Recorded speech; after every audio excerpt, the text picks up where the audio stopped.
We need them ball catchers, baby. And we need those ones getting all them balls every single game. Yo, Headliner Nation, on to Volume 2 of my Volume Monsters series. The other day on Monday, we talked about running backs. Today, we're talking about wide receivers. Let's kick it off with targets, and it's no surprise that guys like Justin Jefferson and Davante Adams are here at the top. And in fact, the only players I included in this video had at least 100 targets last season. So there may be a few guys that you don't see show up in the video because they didn't get 100 targets. And just a reminder, this is not a predictive video for 2023. This is us taking a look at all the volume categories to see if there's any trends or tendencies that we need to keep in mind when drafting wide receivers. What about guys like Amon-Ra St. Brown, Michael Pittman, and Garrett Wilson being tied for 7th in targets? The quarterback position was not friendly to Michael Pittman or Garrett Wilson last year. And Amon-Ra St. Brown, I don't feel like people view him as a top-tier wide receiver as of yet. But maybe this video will change your mind. And Michael Pittman was consistent with his receptions, 7th in targets, 8th in receptions. Almost hit 100 last season. Garrett Wilson, though, goes from 7th in targets to 16th in receptions. And again, that's where the quarterback situation came into play. DJ Moore at the bottom of the list with 63. You got to assume that number's going up. Let's continue to talk about Michael Pittman, because when we look at overall receiving yards, he drops from top 10 in targets and receptions down to number 23 in receiving yards. And I think when we look at efficiency, you're going to see that really the problems with him being an actual fantasy player for us last season were all on his quarterback and his offense, not him. And Justin Jefferson just sits at the top of all of these categories right now, just like he's sitting back on my wall here. And listen, if you want to get yourself a sweet autographed jersey from Justin Jefferson, I would head on over to Pristine Auction right after this video. And if you don't have an account as of yet, make sure you sign up using code word headliners, because they're going to give you a $10 coupon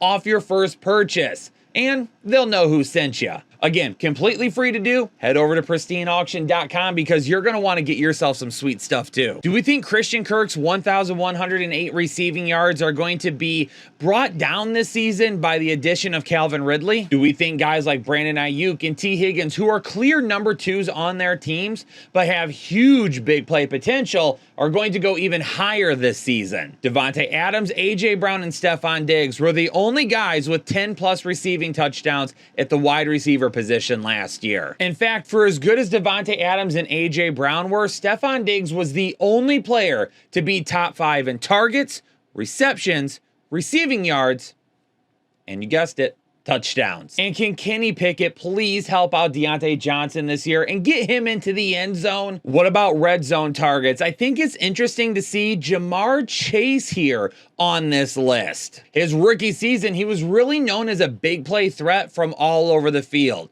But this past season, even with the injury, he established himself as a better overall wide receiver that has the skills and the repertoire necessary to be just like Justin Jefferson. And speaking of Justin Jefferson, there he is at number 1, with Chase being at number 3 for red zone receptions. But how interesting is it that Adam Thielen is number 2 for red zone receptions? That's going to be big for Bryce Young with him being in Carolina this year. And Adam Thielen has an opportunity to be a really big red zone threat, even though he's not your prototypical red zone type of wide receiver. But with that being said, he's all the way down at number 13 for red zone touchdowns. So he just didn't quite get in as much as we would have liked. All right, let's break it down and go through the average finishing positions for all of the categories. Jefferson, Adams, and Diggs at the very top surprises absolutely nobody. And then you got a guy like CeeDee Lamb, who I think a lot of people hope he's got wide receiver 1 potential, but it just never quite feels like he consistently gives it to you. This just reinforces that the volume is actually there for him. A.J. Brown, Ja'Marr Chase, Tyreek Hill. Again, another 3 guys that it doesn't surprise me. And Ja'Marr Chase even missed some time this year and still finished high. And look at Amari Cooper, Amon-Ra St. Brown, and Christian Kirk break into the top 10 this season. But all three of these guys have question marks. For Amon-Ra St. Brown, Jameson Williams is suspended the first 6 games of the season,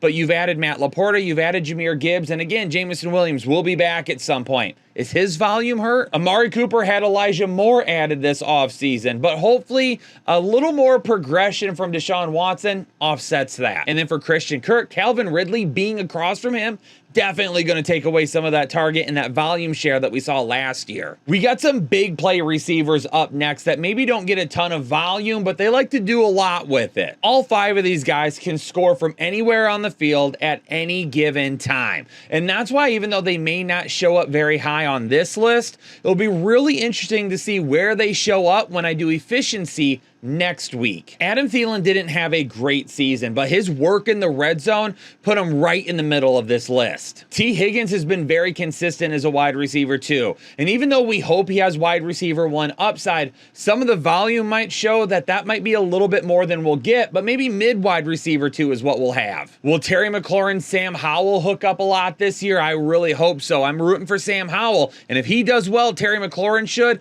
and some of these statistics should bump up. Are you shocked to see Jalen Waddle so far down on this list? Again, with some of these volume stats, especially for the wide receiver 2s that have a dominant wide receiver 1 across from them, that might not show up the way you want in volume, but when we do efficiency, I'm sure Waddle will be higher. Michael Pittman and Garrett Wilson showed out well in some of these statistics, but really, it was quarterback play that kept them from going higher.